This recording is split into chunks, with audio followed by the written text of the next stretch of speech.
Hi, everybody. Jackie Schwab here with P3TV. And I wanted to share with you guys a thought that I had that came up for me today when I was at the gym listening to one of Brene Brown's audiobooks. And what she said was part of what she said, but now what I'm saying to you was model the behavior that you want to see. Model the behavior you want to see in communication, and also monitor the behavior that you want to see in the world. And I know we all get a lot of this type of advice, right? We hear, be the change. We hear, if you do good things will happen. But I want to always try to be very practical here and give you an example of how it could work and how it could help in everyday life, and point out some of my humanity, I guess, would be what I would say.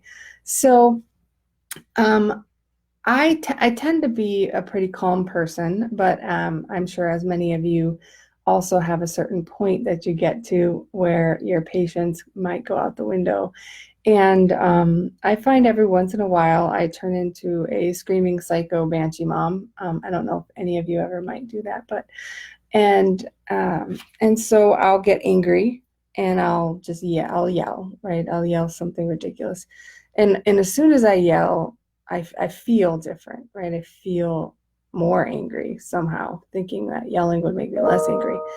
And I also then notice that all of a sudden it seems to be okay for the other voices in the room to choose to yell as well. Now, I have smaller humans in my home, right? So right now I have my baby Jack, he's 6, right? So I have 6, 8, 10, and 13-year-olds. And so what I saw was over time, you see them modeling my angry behavior, and similarly, right, most of the time they're quite calm and cool and collected, but when they feel, right, that they've hit this tipping point, they've decided that they can holler at me like they think they're grown folks or something. I don't know. And I was like, where the heck did this come from, right? I'm not a yeller. I'm not. I'm calm. But if I slowed down for a minute, I realized that while maybe it happens very infrequently, they've now had 6, 8, 10, or 13 years of exposure to when mommy's had enough, she starts yelling like a crazy person, right? And so they've decided that that's a coping strategy that is also acceptable for them. And so I started an experiment on my own family, I know. And what I started to do was listen to them differently.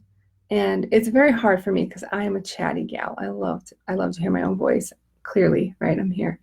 But I started listening to what they were saying and making this very huge effort to look for something interesting in what they were saying so that I could ask them questions instead of looking for ways to be smart and give them advice and teach them things. And what I found was they began to model that behavior too.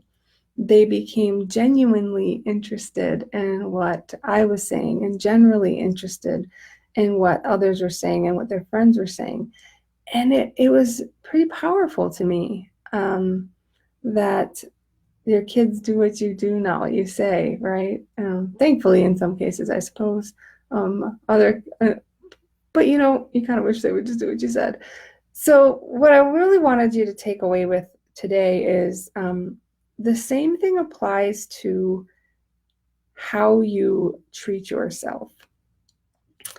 So, you are going to be treated by others the way you model how you treat yourself, right? So, if you don't treat yourself with a lot of respect, if you are extremely self-deprecating, if you maybe don't necessarily take care of yourself very well, or a host of other things, if you say things to yourself or out loud that are rude about your appearance or what you're doing, it's kind of like modeling that as an acceptable way to be treated. and you're giving sort of this implicit permission to others